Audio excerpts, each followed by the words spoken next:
జనసేనాని రేంజ్ మారబోతోంది. మరాఠా ఎన్నికల్లో గెలిచి ఊపు మీదున్న బీజేపీ పవన్ భుజాలపై భారీ బరువు పెట్టేందుకు సిద్ధమవుతోంది.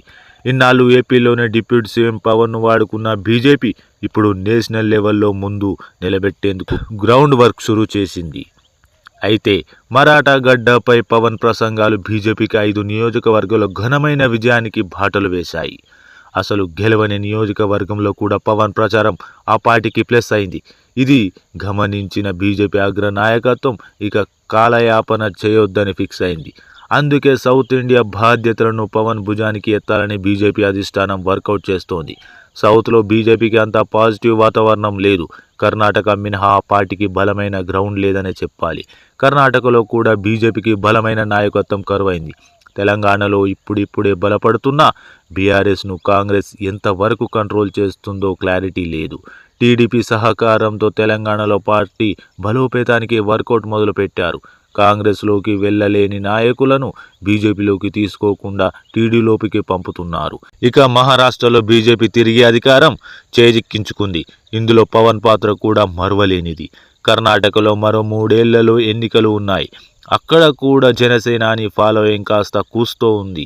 ఇక్కడ పవన్తో బహిరంగ సభలకు బీజేపీ వర్కౌట్ స్టార్ట్ చేస్తోంది. సనాతన ధర్మాన్ని పవన్ భుజానికి ఎత్తుకోవడం బీజేపీ వ్యూహంలో భాగమే. పవన్ వేషధారణ, ప్రసంగాలు అన్నీ కూడా హిందువులకు బాగా దగ్గరవుతున్నాయి. వాస్తవంగా పవన్ స్థాయిలో బీజేపీకి సౌత్లో హిందుత్వ ఎజెండా ఎత్తుకున్న మాస్ లీడర్ ఇప్పటి వరకు దొరకలేదు. పవన్ ప్రసంగాలు నేషనల్ లెవెల్లో కూడా హైలైట్ అవుతున్నాయి. ఛాన్స్ దొరికితే తుక్కు రేగొట్టే బీజేపీ ఇప్పుడు పవన్ ద్వారా సౌత్లో హిందుత్వ వాదాన్ని బలోపేతం చేసేందుకు సిద్ధమవుతోంది.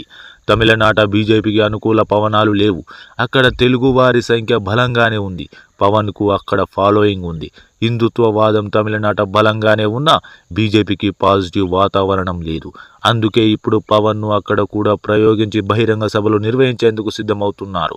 దక్షిణాది వ్యాప్తంగా పవన్ సనాతన ధర్మం పేరుతో యాత్రలు చేస్తే అది కలిసి వచ్చే అవకాశాలు పుష్కలంగా ఉంటాయి. మహారాష్ట్ర ఎన్నికల తర్వాత పవన్ను ఢిల్లీ పిలిచారు. మహారాష్ట్ర సీఎం ప్రమాణ స్వీకారానికి కూడా పవన్ హాజరవుతారు. అలాగే బీజేపీ కార్యవర్గ సమావేశం జరగనుంది. ఆ భేటీలో కూడా పవన్ పాల్గొంటారు. ఈ సందర్భంగానే పవన్కు కీలక బాధ్యతలు అప్పగించనుంది బీజేపీ. సౌత్లో కాంగ్రెస్ క్రమంగా బలపడుతోంది. ఆ బలాన్ని అడ్డుకోవాలంటే పవన్తో సాధ్యం అవుతుందని బీజేపీ భావిస్తోంది.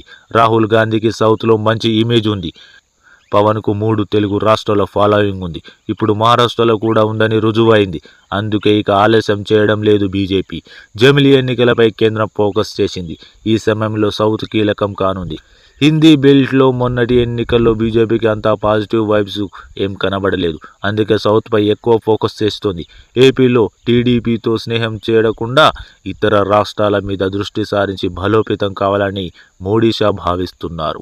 గతంలో ఎన్నడూ లేని విధంగా దక్షిణాది రాష్ట్రాలకు నిధులు కేటాయిస్తున్నారు. టీడీపీతో ఇబ్బంది లేకుండా నిధులు కేటాయింపు చేస్తూ సీఎం చంద్రబాబు డిమాండ్లకు సహకరిస్తున్నారు. అమరావతి, పోలవరం, రైల్వే జోన్పై ముందు అడుగులు బలంగా పడుతున్నాయి. తెలంగాణలో కూడా బీజేపీ రేవంత్ రెడ్డితో అంత దూరం ఏం ప్రదర్శించడం లేదు. అందాల్సిన సహకారం కూడా అందిస్తోంది. ఇక్కడ పవన్ను కూడా రంగంలోకి దింపితే అది కూడా గ్రేటర్ హైదరాబాద్ ఎన్నికల నుంచి శ్రీకారం చుడితే ఫలితం బాగుంటుంది అని, స్థానిక సంస్థల ఎన్నికల్లో ప్రభావం కనబడుతుందని బీజేపీ ధీమా వ్యక్తం చేస్తోంది. నార్త్ ఫ్లేవర్ తెలంగాణలో కనబడుతోంది. హిందీ ప్రభావం ఉంటుంది. అందుకే ఇప్పుడు వ్యూహాలను పదును పెడుతూ పవన్ను రంగంలోకి దించేందుకు సిద్ధమవుతోంది. అవసరమైతే జనసేనను బీజేపీలో విలీనం చేసుకున్న ఆశ్చర్యం లేదంటున్నాయి రాజకీయ వర్గాలు.